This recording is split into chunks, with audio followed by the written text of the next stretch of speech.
The dust swirled across the platform as the train wheezed to a halt at Cottonwood Springs, Arizona Territory, 1875. Grace Gallagher clutched her carpetbag with trembling fingers. The weight of 2,000 miles settled heavy on her shoulders. The conductor called out to stop, his voice nearly drowned by the hiss of steam, but Grace barely heard him. Her future waited somewhere beyond those depot doors, a man whose face she'd never seen, whose voice she'd never heard, but whose ring she now wore. "You can still change your mind, miss," the elderly woman beside her said softly, misreading Grace's hesitation for regret. "Train heads back east tomorrow noon." Grace straightened her spine. "No, I've made my decision." The woman's eyes fell to Grace's dress, a creation of butter-yellow cotton with white embroidered flowers along the hem and neckline. It had been her mother's, carefully preserved and altered to fit Grace's smaller frame. In Chicago, it had seemed perfect for making a first impression. Now, under the desert sun, surrounded by dust and leather-clad travelers, she felt conspicuously out of place. "Well," the woman said with a tight smile, "good luck to you then." Grace stepped down from the train, her boots immediately coated in a fine layer of dust. The platform teemed with activity: cowboys loading cattle, merchants receiving supplies, families reuniting. She scanned the crowd for a man who might be looking for her. The platform station was modest compared to Chicago's grand terminals. Wood-planked and sun-bleached, it bore the marks of a frontier town still establishing itself. A sign hung crooked: Cottonwood Springs, EST 1867. 8 years was hardly time enough for civilization to take proper hold, Grace thought. "You must be the mail-order bride." The voice came from behind her. Grace turned to face a woman in her 50s, hair pulled back severely beneath a practical bonnet. Her dress, serviceable brown cotton. "Yes, I'm Grace Gallagher. I'm here to meet Mr. Nicholas Price." The woman's gaze traveled from Grace's face down to her yellow dress, lingering there with unmistakable judgment. "I'm Martha Simmons, Nick's neighbor. He sent me to fetch you since he couldn't get away from the ranch today." Something cold settled in Grace's stomach. Her intended hadn't even come to meet her. "I see. Well, best get moving. It's a fair ride to Nick's place." Martha turned toward a waiting wagon, then glanced back with a poorly concealed smirk. "Might want to change out of that fancy getup before we leave. That dress won't last a day out here." "I don't have anything else unpacked," Grace said, feeling heat rise to her cheeks. Martha shrugged. "Suit yourself. Town's got plenty to gawk at today, I suppose." As they walked toward the wagon, Grace noticed several women turning to look, whispering behind gloved hands. A group of cowboys lounging outside the saloon made no effort to hide their amusement. "Hey, Yellow Bird," one called out. "You sure you landed in the right place?" His companions erupted in laughter. Grace kept her eyes forward, but her face burned with humiliation. Martha loaded Grace's trunk onto the wagon with surprising strength. "That's Billy Tanner and his crew. Pay them no mind. Though they've got a point, that dress is a sight out here." Grace climbed up beside Martha, dignity intact but spirit sinking. "It was my mother's." Martha made a non-committal sound and snapped the reins. The wagon lurched forward, leaving the station behind. As they rolled down the main street, Grace took in the town, a single thoroughfare lined with false-fronted buildings, hitching posts occupied by dusty horses, a general store, 2 saloons, a small church, and assorted businesses. Women in practical calico dresses and men in working clothes moved with purpose. No one wore yellow. "How far is Mr. Price's ranch?" Grace asked, desperate to break the uncomfortable silence. "About 2 hours west of town. Good piece of land, about 1,200 acres. Runs nearly 300 head of cattle now." "And he manages it himself?" Martha gave a short laugh. "Him and 4 ranch hands. Good men, mostly. Nick's done well for himself considering he started with nothing 10 years ago." They passed the last buildings of town, the road becoming little more than a rutted trail through scrubland dotted with sagebrush and cactus. The late April sun beat down mercilessly. Grace's dress, perfect for Chicago spring, felt stifling in the Arizona heat. "You know," Martha said after a mile of silence, "most girls who come out here as brides at least try to dress practical. What were you thinking, wearing something like that?" "I wanted to make a good impression," Grace replied softly. "On who?" "The Jackrabbits." Martha shook her head.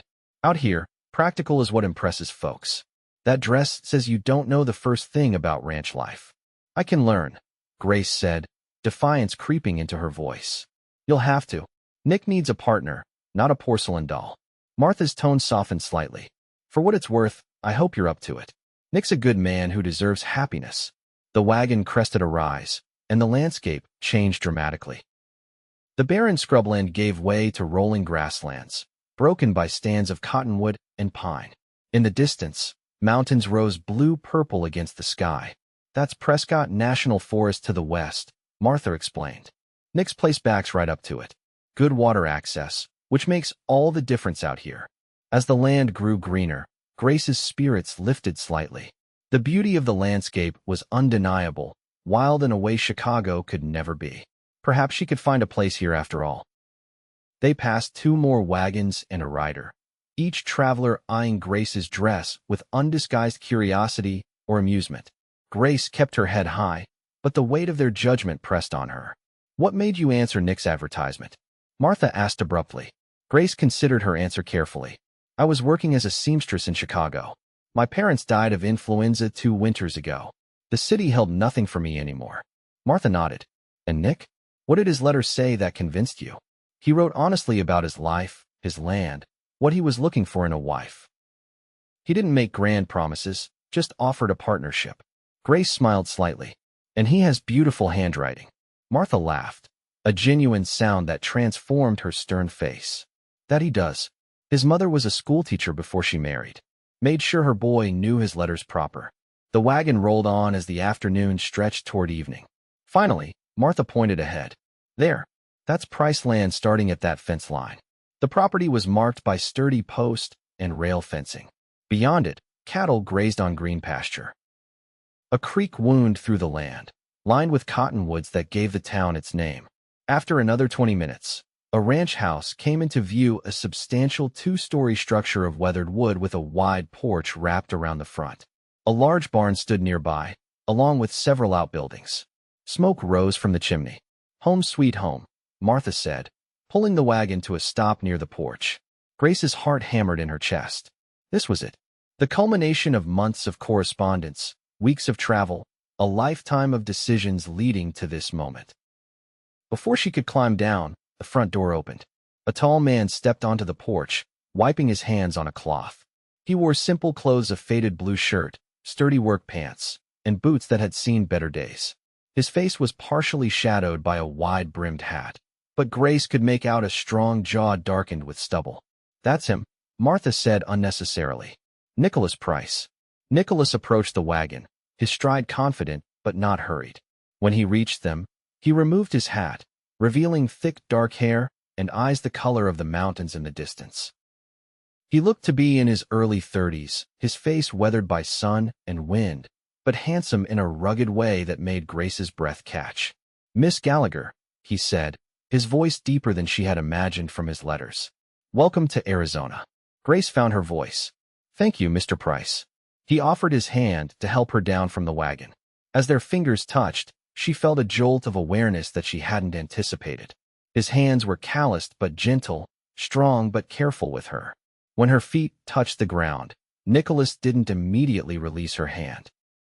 Instead, he looked at her, really looked at her, taking in everything from her travel mussed hair to her dusty boots. And her yellow dress. Martha cleared her throat. Well, I'll just get her trunk inside, shall I? Give you 2 a moment to get acquainted. As Martha busied herself with the luggage, Grace stood awkwardly before her intended husband, painfully aware of her inappropriate attire. She waited for the judgment, the mockery she'd endured since stepping off the train. Nicholas's eyes lingered on her dress, but his expression wasn't one of derision. Something softer crossed his features. I apologize for not meeting you at the station myself, he said. We had a heifer calving early and in trouble. Is she all right? Grace asked, surprising herself with her immediate concern. The question seemed to please him. Mother and calf both doing fine now. An awkward silence fell between them. Grace gestured vaguely at her dress. I'm sorry about this. I realize now it's not suitable for ranch life. Nicholas surprised her by smiling, a warm expression that transformed his serious face. It's the prettiest one I've seen in these parts. Makes me think of sunshine. The simple, sincere compliment washed away hours of embarrassment. Grace felt herself smile in return, tension melting from her shoulders. Thank you. You must be tired from your journey, he said. Come inside. Mrs. Cardoza, she helps with the cooking, has prepared dinner. He led her toward the house, his hand hovering near but not touching the small of her back. As they climbed the porch steps, Grace glimpsed Martha watching them, an approving nod barely perceptible. The interior of the house surprised Grace. While undeniably masculine and practical, it was clean and well-ordered. The main room served as both parlor and dining room, with a stone fireplace dominating one wall. Simple but sturdy furniture filled the space: a sofa, 2 armchairs, a dining table with 6 chairs. Bookshelves lined one wall, filled with volumes that spoke of an educated mind. It's not much compared to city living, Nicholas said, watching her reaction. It's lovely, Grace replied honestly. Much more comfortable than I expected. A small, plump woman emerged from what Grace assumed was the kitchen.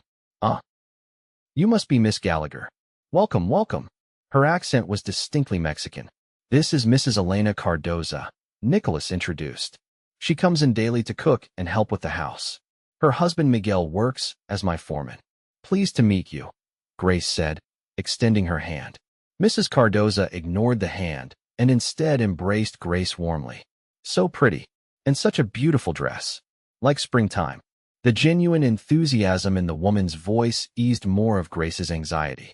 Dinner is ready whenever you are, Mrs. Cardoza continued.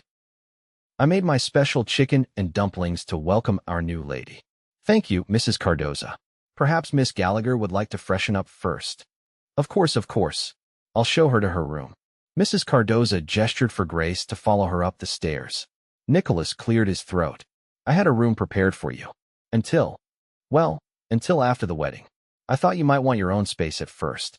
The consideration touched Grace deeply. Thank you, Mr. Price. Nicholas, please. His eyes met hers. Or Nick, if you prefer. Nicholas, she repeated, testing the name on her tongue. And I'm Grace. A flash of something warm passed between them before Grace followed Mrs. Cardoza upstairs. The older woman led her to a pleasant room at the back of the house. Her trunk already sat at the foot of a 4-poster bed covered with a handmade quilt. Simple curtains framed a window that overlooked the mountains. Your own washroom through there. Mrs. Cardoza pointed to a door. Mr. Price had it put in special for you. Very modern. Hot water from the kitchen stove comes up through pipes. Grace was genuinely impressed. Such amenities were rare even in many city homes, let alone on a frontier ranch. I'll leave you to freshen up. Dinner in 30 minutes. Mrs. Cardoza patted Grace's arm. And don't worry about the dress. It's beautiful. Mr. Price thinks so too. I saw his face. After the woman left, Grace sank onto the bed, emotions overwhelming her. The journey, the mockery, the uncertainty, all of it crashed over her. But alongside the fear and exhaustion was a flickering hope. Nicholas's kind words about her dress, the comfort of the home he'd built, the care he'd taken to prepare for her arrival, these were promising signs. She washed the travel dust from her face and hands, changed into her second-best dress, a pale blue cotton, with considerably less embellishment, and repinned her hair. Looking in the small mirror above the wash basin, Grace barely recognized herself. Something in her eyes had changed, as though the vast western landscapes had already begun to work their way into her soul. When she descended the stairs, Nicholas was waiting at the bottom. His eyes widened slightly at the sight of her, and a smile tugged at his mouth. Blue suits you, he said simply, offering his arm. Though I was fond of the yellow.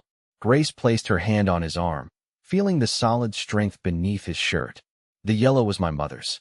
I wore it to honor her memory today. Understanding softened his expression. Then I'm doubly glad you did. Dinner was a surprisingly easy affair. Nicholas asked thoughtful questions about her journey and life in Chicago, while sharing stories of the ranch and community. Mrs. Cardoza bustled about, filling plates and glasses, occasionally interjecting with her own observations or anecdotes. By the time apple pie was served, Grace felt more at ease than she'd expected. The wedding is set for Saturday, if that suits you, Nicholas said as they moved to the parlor after dinner. Just a small ceremony at the church in town. Reverend Thomas agreed to perform it. That's only 3 days away, Grace said, surprised. Nicholas looked uncertain for the first time. I thought. Well, I didn't want to presume you'd want a long engagement. But if you need more time, no, Grace interrupted. Saturday is fine. I just didn't expect it so soon. Relief crossed his features. I've arranged for Martha to take you into town tomorrow. She'll help you find anything you need. I would accompany you myself, but the ranch needs your attention, Grace finished for him. I understand. Thank you. The simple gratitude in his voice warmed her. I want you to know, Grace, that while our arrangement is unconventional, I intend to be a good husband. I'll provide for you, protect you, treat you with respect. And what do you expect of me? Grace asked, needing to understand her role clearly. Nicholas considered her question seriously. Partnership. Help running the household. Perhaps, in time, children. A faint color touched his cheeks at the last words. Mostly, I hope for companionship. Ranching can be a lonely life. Grace nodded.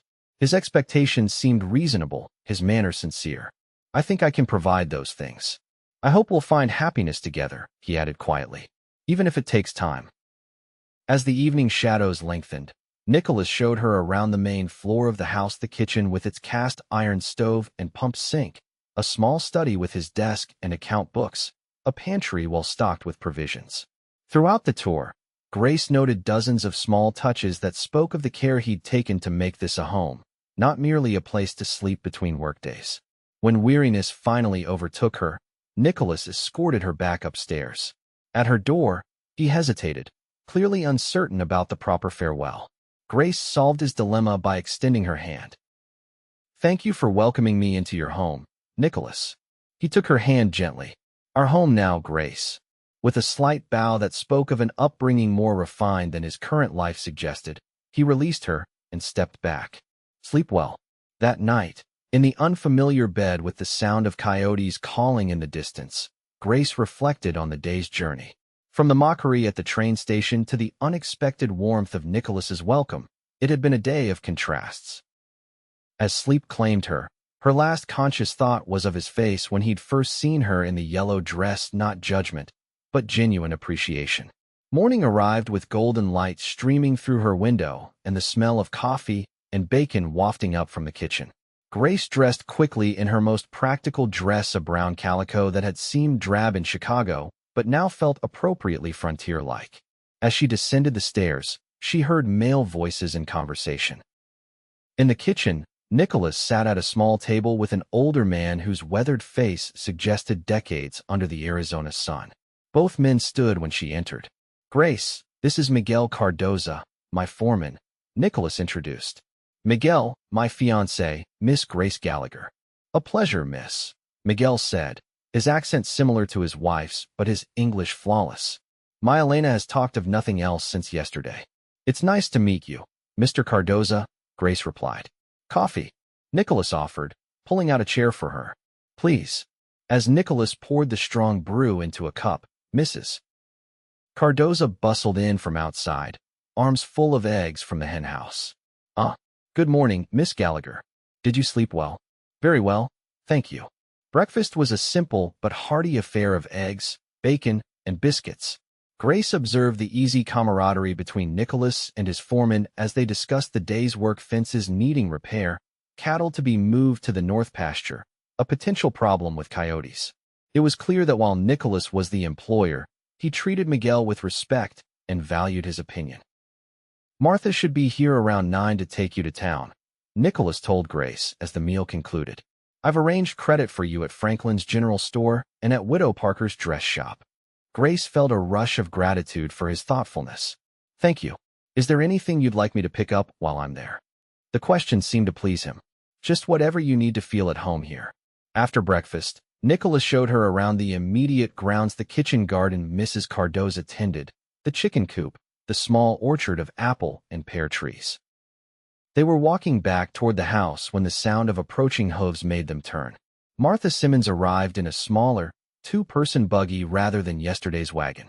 She nodded approvingly at Grace's more practical attire. Ready for town, girl? Nicholas helped Grace into the buggy. Before releasing her hand, he squeezed it gently. I'll see you this evening.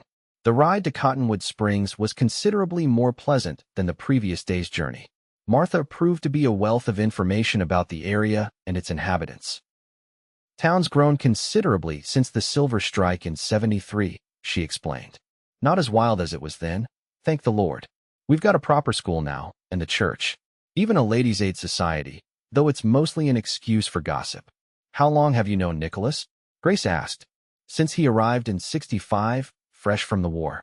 Just a skinny boy of 22 with nothing but determination and a talent with cattle. Stayed on my late husband's ranch for 2 years, learning the business. When this land came available, James helped him secure the purchase. He was in the war? Martha nodded. Union cavalry.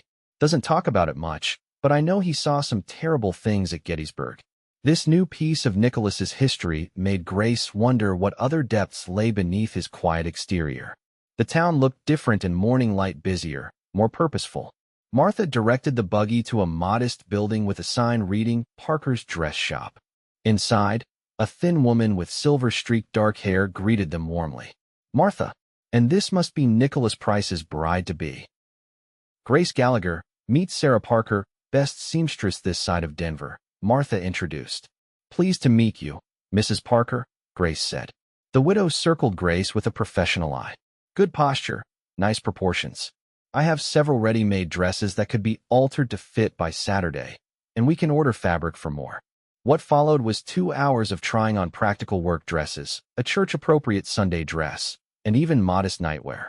Throughout the process, Grace mentioned her own experience as a seamstress, which immediately elevated her in Mrs. Parker's estimation. A fellow craftswoman. No wonder you appreciate quality stitching, the widow exclaimed, examining the seams of Grace's brown dress. Perhaps you could help with the quilting circle? We meet every other Tuesday. By the time they left the dress shop with promises of 2 altered dresses to be delivered the following day, Grace had made her first friend in Cottonwood Springs. The experience at Franklin's General Store proved equally successful, with Grace selecting household items she thought would be useful: new dish towels, a set of stationery, sewing supplies. As they loaded their purchases into the buggy, Martha's expression had softened considerably from the previous day. You're not what I expected, she admitted. What did you expect? Grace asked. Most mail-order brides I've seen come through here are either desperate or deluded. The desperate ones accept any man as better than their previous circumstances. The deluded ones think the West is all romance and adventure, then crumble when faced with reality. And which am I? Martha studied her. Neither, I think. You've got sense and spine. Nicholas chose well. The compliment, from a woman not given to empty flattery, meant a great deal to Grace. Their next stop was the church, where Reverend Thomas, a kindly man in his 60s, discussed the wedding arrangements. Just a simple ceremony, as Mr. Price requested. But perhaps we could add some flowers from my wife's garden. That would be lovely, Grace agreed. As they left the church, Martha hesitated. There's somewhere else we should go, though it might not be pleasant. Where? The saloon. Grace blinked in surprise. I don't drink spirits. Martha laughed. Neither do I.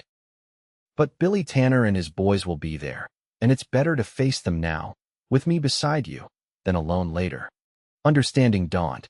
Martha wanted her to confront the men who had mocked her yellow dress, to establish herself as someone who wouldn't be intimidated. All right, Grace agreed, squaring her shoulders. The Silver Dollar Saloon was relatively quiet at midday. A few cowboys lounged at tables, playing cards or nursing drinks. Behind the bar, a burly man with impressive mustaches polished glasses. In the corner, Billy Tanner and 3 companions were immediately recognizable from the previous day. Conversation halted as Grace and Martha entered. The barkeeper recovered first. Martha Simmons. Never thought I'd see you in here. Special occasion, Joe, Martha replied dryly. Miss Gallagher here is marrying Nicholas Price on Saturday. Thought she should meet the neighbors. Joe's eyebrows rose as he looked at Grace with new interest. Price's mail-order bride? Well, welcome to Cottonwood Springs, miss. Thank you, Grace said, voice steadier than she felt. From the corner table, Billy Tanner's chair scraped as he stood.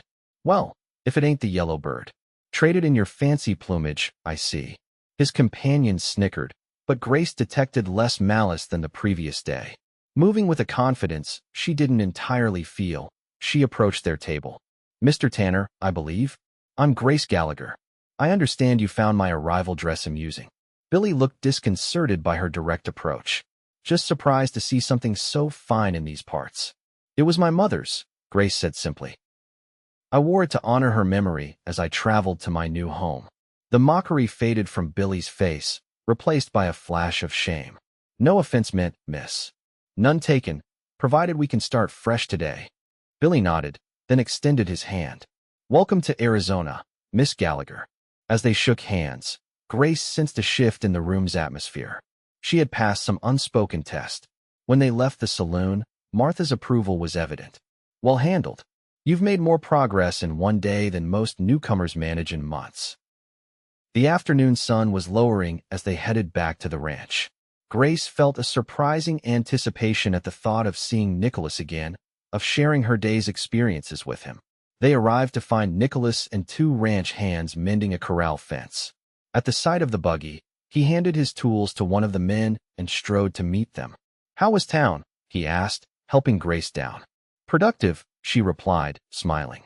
"I've ordered dresses, purchased household items, met the Reverend, and confronted Billy Tanner." Nicholas's eyebrows shot up at the last item. "You what?" Martha chuckled as she climbed down. "Your future wife has spine," Nicholas walked right into the silver dollar and faced down Billy and his boys. "They'll be tipping their hats to her from now on." A complex emotion crossed Nicholas's face: concern, admiration, and something like pride. "You're full of surprises, Grace Gallagher." That evening, after Martha departed and Mrs. Cardoza served another delicious meal, Grace and Nicholas sat on the porch watching the sunset paint the mountains in shades of gold and purple. The air was cooler than Grace had expected, and she shivered slightly in her thin dress. Without comment, Nicholas disappeared inside, returning moments later with a woolen shawl. As he draped it around her shoulders, his hands lingered briefly. "The nights get cold here, even in spring," he explained. "The temperature drops fast once the sun goes down." "It's beautiful," Grace said, looking out at the vast landscape. "So different from Chicago. Do you miss it?" "The city?" Grace considered the question honestly. "I miss certain things. Museums, libraries, the bustle of streets. But there's something freeing about this openness." Nicholas nodded in understanding. "That's what drew me here after the war. Space to breathe, to build something of my own." "Martha mentioned you fought at Gettysburg." A shadow crossed his face. "Yes, not something I like to remember. I'm sorry. I didn't mean to bring up painful memories." "It's all right." His voice softened. "It's part of who I am, what shaped me. You have a right to know." They sat in companionable silence as darkness fell and stars appeared in brilliant profusion overhead. Grace had never seen so many, the city lights of Chicago having always obscured all but the brightest. "I never imagined there were so many," she whispered. Nicholas smiled. "One of the blessings of the West. On clear nights, it feels like you can see to the edge of creation." As they talked into the evening, Grace found herself increasingly drawn to this quiet, thoughtful man. His letters had revealed an intelligent mind, but in person, there was a depth to Nicholas that intrigued her. He spoke knowledgeably about cattle breeding and water rights, but also discussed books he'd read and offered insightful observations about human nature. When they finally retired for the night, Grace found herself looking forward to Saturday with growing anticipation rather than anxiety. The next 2 days passed in a flurry of activity. Grace's dresses arrived from town, along with a surprise, a simple white dress with delicate lacework that Mrs. Parker had included with a note. "Every bride deserves something special." The gesture brought tears to Grace's eyes. Nicholas was busy with ranch work, but he made time each evening to sit with Grace, getting to know one another better. She learned about his childhood in Pennsylvania, the loss of his father when he was 12, his close relationship with his mother who had passed away during the war. In turn, she shared stories of her parents, her work as a seamstress, her dreams of someday having a family of her own.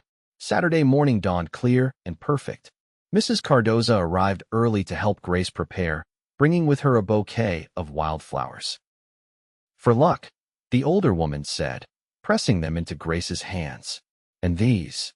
She produced a pair of delicate pearl earrings. "My mother's." A bride should have something borrowed. Touched by the gesture, Grace hugged her. Thank you, Mrs. Cardoza. Elena, please. We are family now.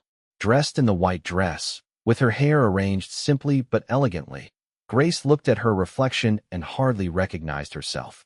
The woman in the mirror looked serene, hopeful, beautiful in a way that had nothing to do with conventional standards and everything to do with inner happiness. A knock at her door revealed Martha, come to escort her downstairs. The older woman's eyes widened appreciatively. Nicholas won't know what hit him. Grace descended the stairs to find the parlor filled with people, the Cardozas, several ranch hands, neighbors she hadn't yet met, even Billy Tanner and his friends standing awkwardly in their Sunday best. And at the center of it all, Nicholas, wearing a suit that transformed him from rugged rancher to distinguished gentleman. The moment he saw her, everything else in the room seemed to fade away. The ride to town passed in a blur. The church, though small, was filled with what seemed like half of Cottonwood Springs. As Reverend Thomas began the ceremony, Grace found herself completely calm, certain in her decision in a way she wouldn't have thought possible a week earlier. Do you, Nicholas James Price, take this woman? I do, Nicholas said, his voice steady and sure. And do you, Grace Marie Gallagher, take this man? I do, Grace replied, the words feeling right on her lips. When Nicholas slipped the ring on her finger, a simple gold band that had belonged to his grandmother, and leaned down to seal their vows with a kiss, Grace felt a surge of emotion that surprised her with its intensity. His lips were gentle against hers, respectful of their audience, but with a promise of deeper feeling to come. The celebration afterward at the town hall was lively, with music, dancing, and more food than Grace had ever seen in one place. Nicholas kept her close, introducing her to seemingly everyone in the county. To her surprise, people welcomed her warmly, with none of the judgment she'd feared after her arrival. They just needed to see who you really are, Nicholas explained when she mentioned this. And to see how I look at you. How do you look at me? Grace asked curiously. His eyes softened, like a man who can't believe his good fortune. As evening approached, they made their farewells and headed back to the ranch, their home. The April evening was mild, the sunset spectacular. When they arrived, Nicholas surprised her by lifting her from the buggy and carrying her across the threshold. Welcome home, Mrs. Price, he said softly, setting her down in the parlor. The name sent a thrill through her. It sounds strange, but I like it. Nicholas took her hands in his. I know our beginning is unusual. Most couples meet, court, fall in love, then marry. We've done everything in reverse order. His thumbs traced circles on her palms. But I want you to know that while I may not have loved you when I wrote that first letter, or even when you stepped off that train in that beautiful yellow dress, I think I'm well on my way now. Grace felt tears well in her eyes. I think I am too. His kiss was different this time, tender, but with an underlying passion that made her heart race. When they separated, both slightly breathless, Nicholas's eyes had darkened. There's something I want to show you, he said, leading her toward the stairs. On the landing, he guided her not to her room or his, but to a door she hadn't opened before. Inside was a small sitting room with windows facing the mountains. A rocking chair sat in one corner, bookshelves lined one wall, and a desk was positioned to catch the morning light. I thought you might like a space of your own, Nicholas explained. For reading, writing letters, sewing, whatever you wish. The thoughtfulness of the gesture moved her deeply. It's perfect. Later that night, in the master bedroom they would now share, Grace discovered another side to Nicholas, tender, passionate, considerate in ways that made their first joining as husband and wife both sweet and powerful. Afterward, held in his strong arms as moonlight streamed through the window, Grace felt a contentment she had never known before. What are you thinking? Nicholas murmured against her hair. That I'm glad I wore my yellow dress that day, she replied. And that you saw past it to me. He kissed her temple. I'll always see you, Grace. All of you. The days turned to weeks, the weeks to months. Spring yielded to the heat of summer, which in turn gave way to the cooler days of autumn. Grace adapted to ranch life with a determination that impressed even Martha. She learned to cook on a wood stove, to manage a household with limited resources, to ride horseback across the vast property. Nicholas proved to be a patient teacher and an attentive husband, his initial reserve melting into genuine affection and passion. Their first major challenge came in July, when a lightning strike started a wildfire that threatened the north pasture. Grace worked alongside Nicholas and the hands, beating back flames and helping move cattle to safety. When it was over, with no losses beyond scorched grass and exhausted bodies, Nicholas looked at her with newfound respect. Most city women would have hidden in the house, he said as they soaked their blistered hands in cool water. I'm not most women, Grace replied, and I'm not a city woman anymore. Their love deepened through shared work, quiet evenings, and nights of increasing intimacy. By autumn, Grace had become an essential part of the ranch operation, keeping the books with a precision that impressed Nicholas, introducing efficiencies that improved their profit margin. She also found her place in the community, joining the quilting circle, teaching reading to several ranch hands who had never had formal education. In late October, as the first chill of approaching winter touched the air, Grace discovered she was with child. When she told Nicholas, his face transformed with a joy so pure it took her breath away. "A baby," he whispered, placing his hand gently on her still flat stomach. "Our baby." That night, as they lay together planning for their expanding family, Nicholas brought out a package wrapped in brown paper. "I've been saving this," he said, handing it to her. Wasn't sure when the right time would be. Grace unwrapped it to find a length of yellow fabric, the exact shade of her arrival dress, along with lace and ribbons. "I wrote to your former employer in Chicago," Nicholas explained. "Asked if she could send similar material. Thought perhaps, when the time came, our daughter might have a yellow dress of her own." Tears filled Grace's eyes at the thoughtfulness of the gesture. "And if it's a boy?" Nicholas smiled. "Then we'll save it for next time." As winter settled over the ranch, bringing shorter days and cozy evenings by the fire, Grace often thought about the journey that had brought her here. From the moment she'd stepped off the train in her yellow dress, facing mockery and uncertainty, to now respected rancher's wife, expectant mother, woman of the West in her own right. The dress itself hung carefully preserved in her wardrobe, a reminder of beginnings and of the man who had seen beauty where others saw only an Eastern girl's naivety. Sometimes, when Nicholas was out working the far pastures, she would touch the fabric and remember his words. "It's the prettiest one I've seen." On Christmas Eve, with snow dusting the mountains and a fire crackling in the hearth, Nicholas presented her with a small, carved wooden box. "What's this?" Grace asked, taking it curiously. "Open it." Inside, nestled on a bed of soft cloth, lay a brooch, a delicate yellow flower crafted in gold with a tiny pearl at its center. "To match your dress," Nicholas said softly. "A reminder of our beginning." Grace pinned it to her dress with trembling fingers, then reached up to kiss her husband. "I love you, Nicholas Price." "And I love you, Grace Price." Yellow dress and all. Outside, snow began to fall, covering the wild landscape in pristine white. But inside, surrounded by the home and life they had built together, Grace felt only warmth, belonging, and the deepest contentment.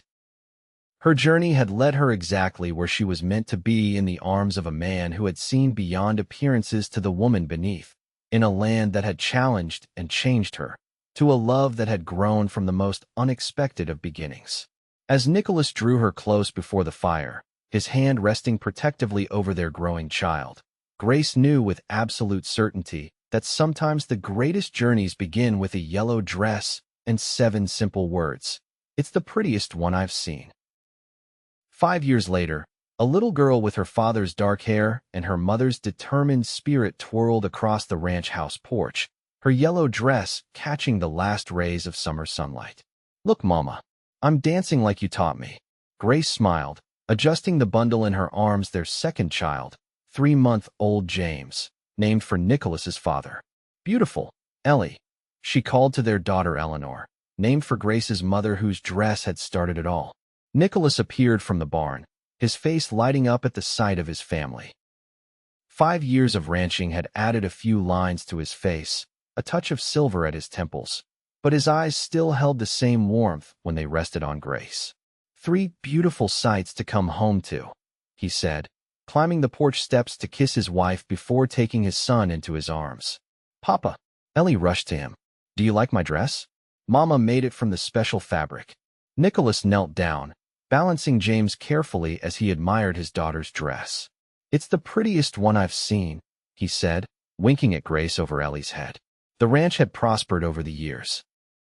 The original house had been expanded, the herd had grown to over 500 head, and Nicholas now employed 6 full-time hands. Grace had established a small side business selling her handmade quilts and clothing, the extra income allowing them luxuries like Ellie's new rocking horse and books ordered from as far away as Boston. More importantly, they had built a life rich in love, mutual respect, and shared purpose. The partnership Nicholas had proposed in his letters had become so much more a marriage that was the envy of Cottonwood Springs, a family that represented the best of both of them. That evening, after the children were asleep, Nicholas and Grace sat on the porch swing watching the stars emerge. His arm around her shoulders, her head resting against him, they enjoyed a moment of peaceful silence in their busy lives. "Do you ever regret it?" Nicholas asked suddenly. "Answering my advertisement? Coming west." Grace lifted her head to look at him. "Not for a single moment." "Even when you first arrived and everyone mocked your dress?" She smiled at the memory that had long ago lost its sting. "Especially then, because that's when I first saw the kind of man you are, one who looks beyond surfaces to what matters." Nicholas kissed her, a kiss that held 5 years of shared joys and challenges, and the promise of many more to come. "I got the better end of our bargain, Mrs. Price." "I disagree, Mr. Price," Grace replied, settling back against his shoulder. "But I'm willing to spend the next 50 years debating the point." As darkness settled fully over the ranch, bringing with it the familiar sounds of the western night, Grace offered a silent prayer of gratitude for yellow dresses, mail-order advertisements, and men who see beauty where others see only difference.